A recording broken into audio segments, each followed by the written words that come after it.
Olá, vamos a mais uma resolução de questão do exame 01/2019, nessa nossa maratona de estudos para o próximo exame de suficiência. Hoje nós vamos resolver a questão 07, que fala da ANBCTG 24, eventos subsequentes. Nessa questão aí nós vamos ver aí os ajustes que têm que ser feitos, em relação a eventos subsequentes. Legal? Então vem comigo, vamos lá resolver. Questão 7, prova branca 01/2019.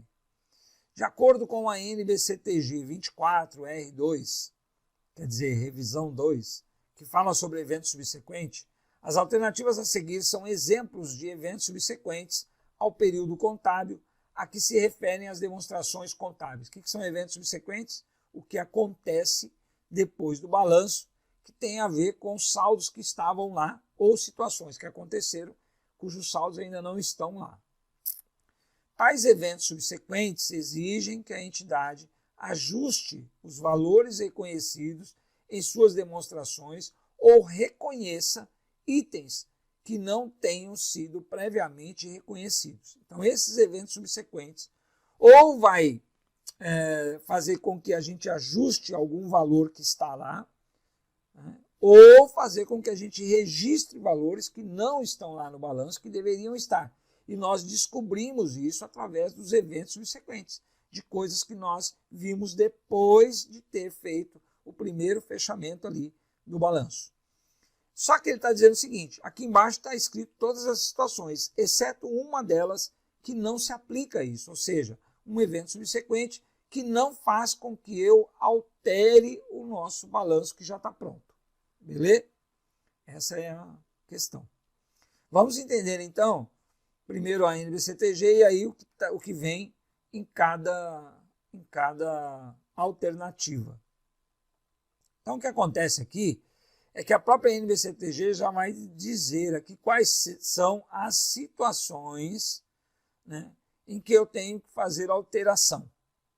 Ok? A seguir são apresentados exemplos de eventos subsequentes ao período contábil, a que se referem às demonstrações contábeis, que exigem que a entidade ajuste os valores reconhecidos em suas demonstrações ou reconheça itens que não tenham sido previamente reconhecidos.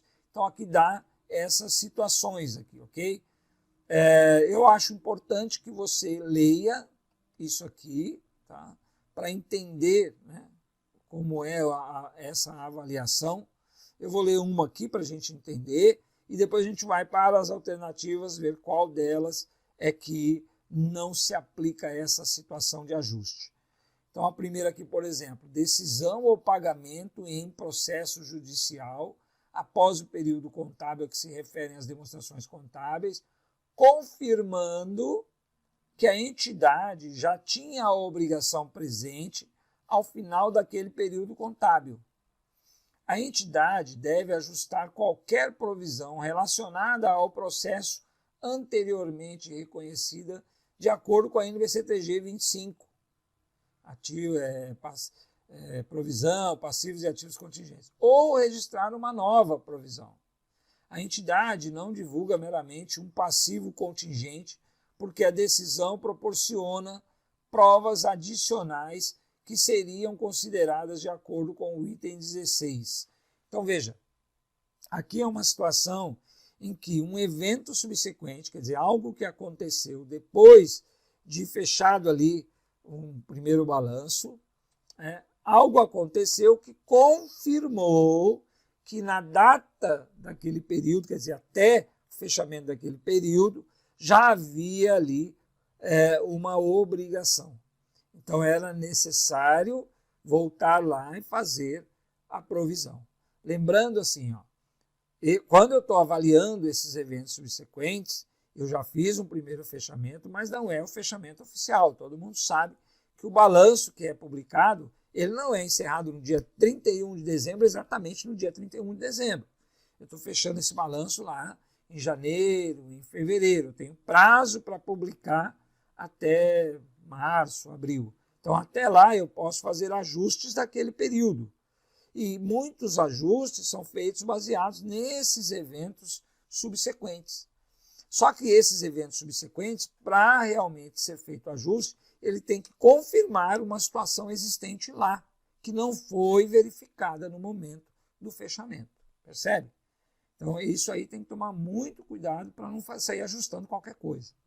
Segundo aqui diz assim, obtenção de informação após o período contábil a que se referem as demonstrações contábeis, indicando que um ativo estava desvalorizado ao final daquele período contábil, ou que o montante da perda por desvalorização previamente reconhecido em relação àquele ativo precisa ser ajustado. Por exemplo, falência de cliente ocorrida após o período contábil a que se referem as demonstrações contábeis, normalmente confirma que houve perda por redução ao valor recuperável do crédito no final do período de relatório. Segundo, venda de estoque após o período contábil a que se referem as demonstrações contábeis pode proporcionar evidência sobre o valor de realização líquido desses estoques ao final daquele período. Então, vamos dizer que aí fizemos um primeiro fechamento do balanço e não atentamos para a possibilidade de ter algum ativo com desvalorização, né? Ou um estoque que deveria estar com provisão para perdas. Beleza, nós não verificamos isso, não olhamos, tal. No primeiro momento, logo após esse período de 31 de dezembro, lá no início de janeiro, né, através de alguma coisa que aconteceu, nós percebemos que um imobilizado, um contas a receber, né, ele foi realizado por um valor bem menor do que estava no balanço. Isso em função de uma situação que provocou a perda já naquele momento. Só que nós não havíamos notado isso lá em dezembro. Então isso faz com que a gente volte a dezembro e faça um ajuste para perdas, por exemplo. Ou se você vende, como ele deu um exemplo ali, você vende um estoque em janeiro, logo no início de janeiro, por um preço muito inferior do que estava registrado no balanço. Mas isso não é uma coisa momentânea, isso já percebe-se que o mercado já estava com esse valor reduzido lá em dezembro. Então eu tenho que voltar em dezembro e fazer esse ajuste. Então são eventos que dão indícios de situações lá em dezembro que não foram verificadas. Basicamente isso. Ok? Então vamos às alternativas aí para a gente dar uma olhadinha.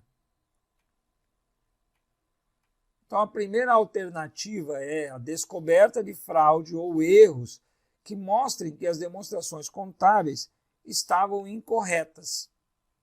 Afirmativa correta. Se a gente descobre em seguida, né, daquele período, que houveram fraudes, erros, então a gente deve voltar lá na demonstração contábil e verificar em quais são os itens, quais são os ativos e passivos que estão envolvidos nessa fraude, nesse erro, para ver se é necessário fazer ajuste, provavelmente será. Afirmativa correta. B. O declínio do valor justo de investimentos ocorrido no período compreendido entre o final do período contábil a que se referem as demonstrações e a data da autorização de emissão dessas demonstrações também devem ser ajustados? Não. Neste caso, não está previsto na norma. E acontece aqui que está falando do período ocorrido entre o final do período contábil e a emissão das demonstrações. Então, veja, não está falando do período contábil do balanço. Então, não há por que fazer ajuste nesses valores. Se fosse do período contábil, sim, mas logo após, ocorreu um evento subsequente depois que diz respeito a um período após a data do balanço. Então, não cabe ajuste nenhum nessa demonstração, nesse balanço. Perfeito? Porque aconteceu depois e diz respeito às situações que vieram depois. Não tem nada a ver com os saldos que estão no balanço. Então, essa é a situação em que não há ajuste.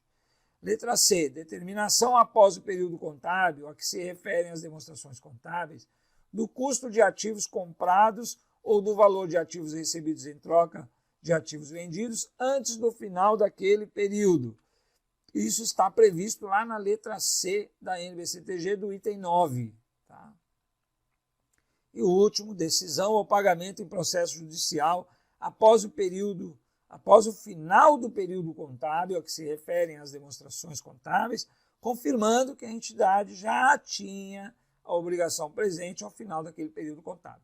Então isso nós já explicamos ali, porque está no exemplo da NBCTG. Então já tinha uma dívida. O pagamento, logo após o final do período contábil, indica que já havia essa dívida lá no período contábil que está sendo fechado. Legal?